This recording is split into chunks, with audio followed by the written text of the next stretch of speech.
It's been a while. But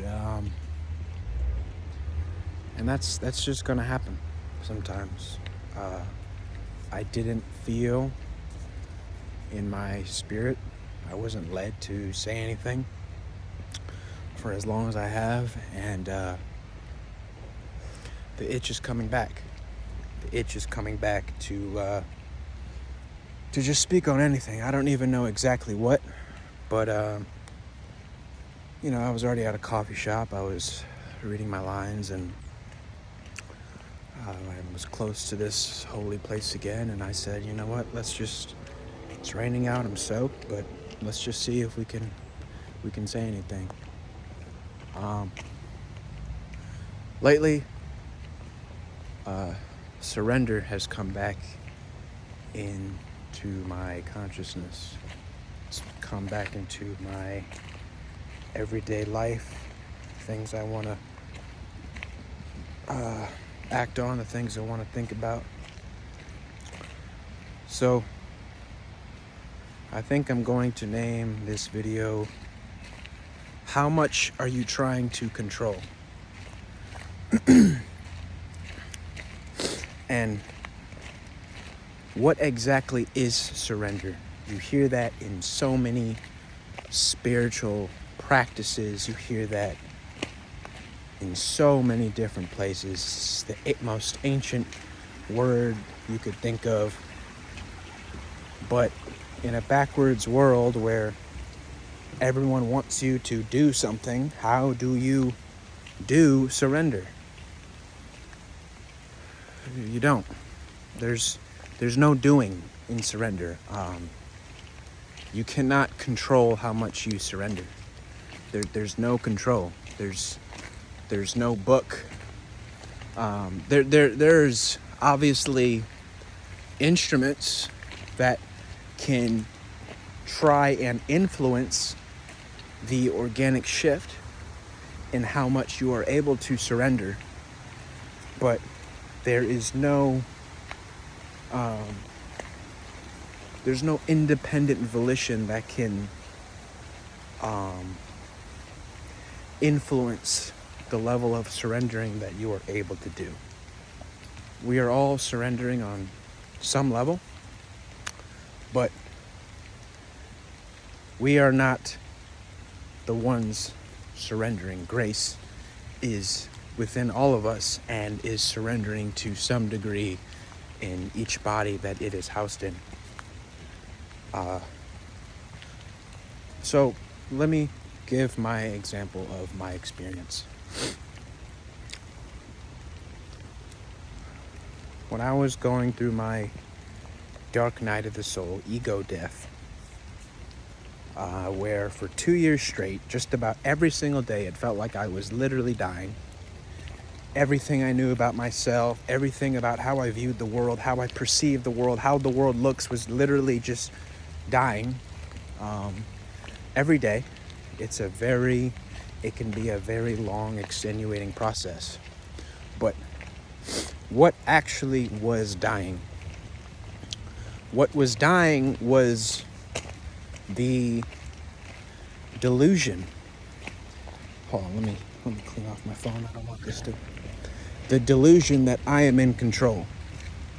The I in me that wants things, that needs things, that deludes itself, that we all follow to some degree, that if we have this, we will be happier.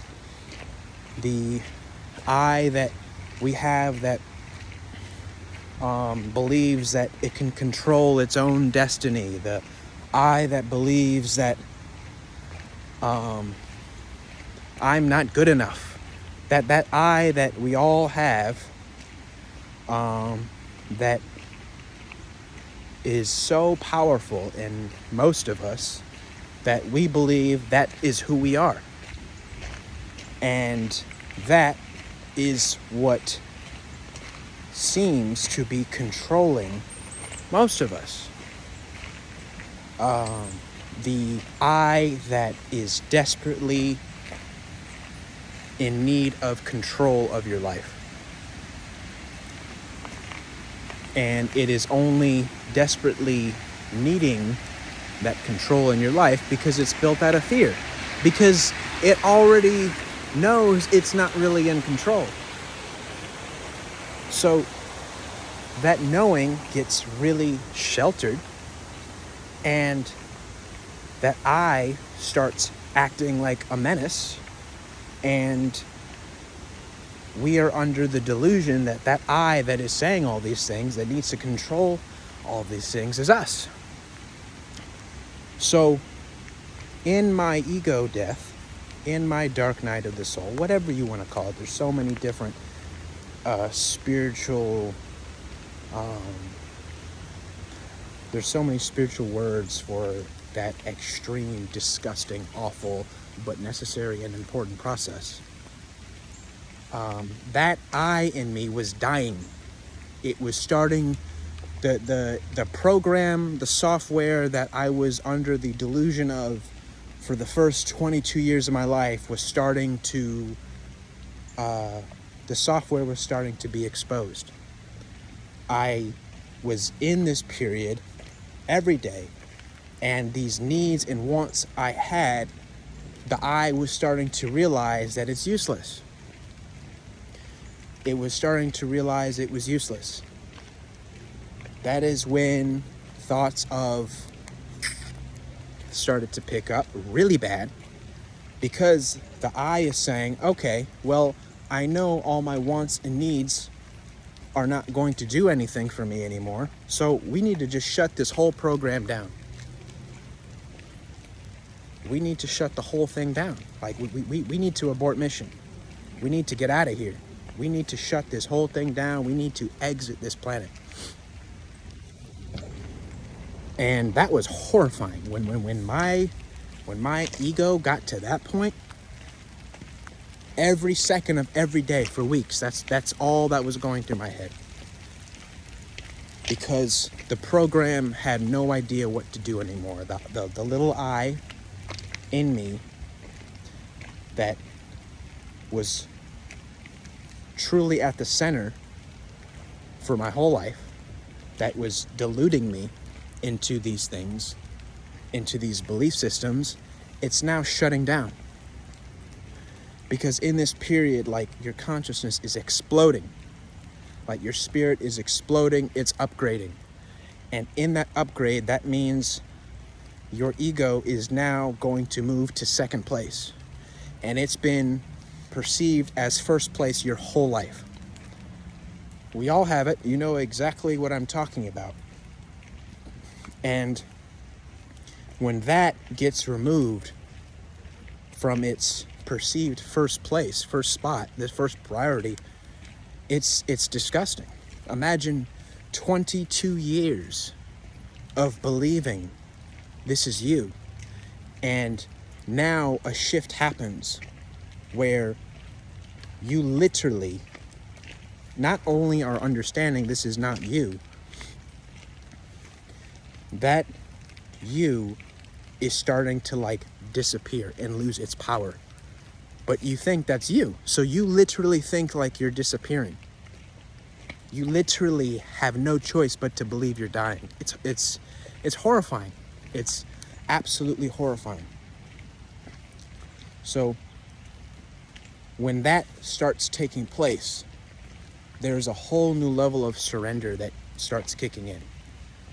But you see how everything I said, like, it just happened?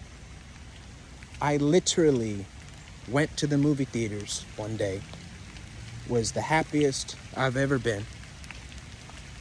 By the time I leave the theater, the lights went out. What projects my reality, I could feel something just shut off. Something just shut off. And it was like that for literally 2 years. Everything was dull, everything was fake. The derealization, the dissociation, it was all starting to crumble. It was all starting to crumble. And let me tell you, it is the nastiest experience of your life, but it is by far the most important experience you'll probably ever have. Because in this, something starts to surrender a lot more. Something starts to understand it's not in control of anything. It's not in control of when you're going to use the bathroom. It's not in control of when you're going to reach your dreams. It's not in control of when you're going to get the girl. It's not in control of when you're going to get your next great job, when you're going to make friends. It starts understanding this space that is taking place in your vessel, knows that it has to let go. That this material world that we take very personally and very seriously, it's not as important as we've made it to seem. And we're not running this show. Something starts to understand this is God's show that we are in. Something starts to understand that I am not in control. Something starts to surrender. Something stops trying to control things, to determine things, to influence things, to seek approval. Something just starts to release. And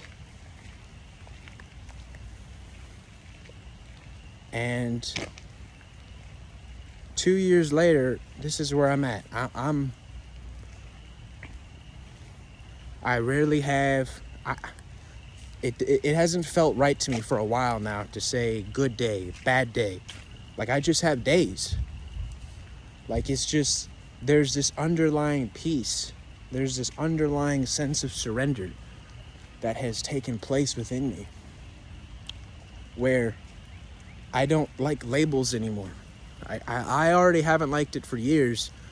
Something in college was telling me, like, it's just something didn't feel right about it. I came here, something really didn't start feeling right. Now I'm like, I don't, unless I have to be practical when I'm talking to somebody, I don't want to label anything. I don't like good, I don't like bad. It's just things are happening. I don't have good days, I don't have bad days. They're just days. It just is. Like, it's just a piece. It's just a piece that I have that underlines everything. There's something that surrendered, something that knows, like, you're good. And your outside world doesn't determine that. And it's only going to grow. It's only going to grow and grow and grow. But that is what surrender is. But look at how everything I said, I did not do anything to have it. I was just suffering. And something along the suffering just kept letting go. Something kept detaching, like, I've been trying to figure this out. I've been feeling so bad for so long. Something just detached. Something just detached. Something just knows whatever is supposed to happen, it's just gonna happen. I can't control that outcome. Now, there's a grand delusion that God has put with all of us that it looks like we're making something happen. I'm not saying that's not the case. Because if we didn't have that delusion, there'd be no game of life. This whole show wouldn't work. God has to make us seem like we're doing something. And it's very real. It's very, very believable. So anything you feel strong about doing, choose not to. Don't do it. See how long and see how successful that takes you. It's not possible. Wherever you're meant to be in life, you're just going to be there.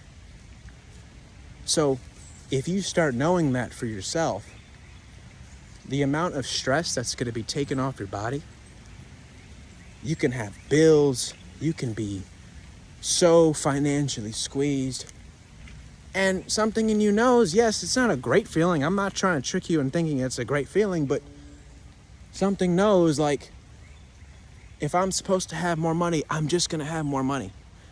Have you ever looked up stories of on people that have financially struggled, like how they just come into more money? It doesn't make much sense. If you're working on a business or something, you're trying to get more money, you still can't determine when you're going to get that money. That's God's show. That's God's decision. Do the best you can. Do the best you can and let go of the rest. If you are meant to have money tomorrow, you'll have money tomorrow. If you're not meant to have it for the next 10 years, you're not going to have it. I promise you, you're not going to have it. So then what? What can you do once you start understanding these powerful, surrendering realizations? You let go. You be more present. You be more grateful. You realize that God has given you this show to experience, and all He wants you to do, no matter your circumstance, no matter your situation, is to try and enjoy it and try and learn from it.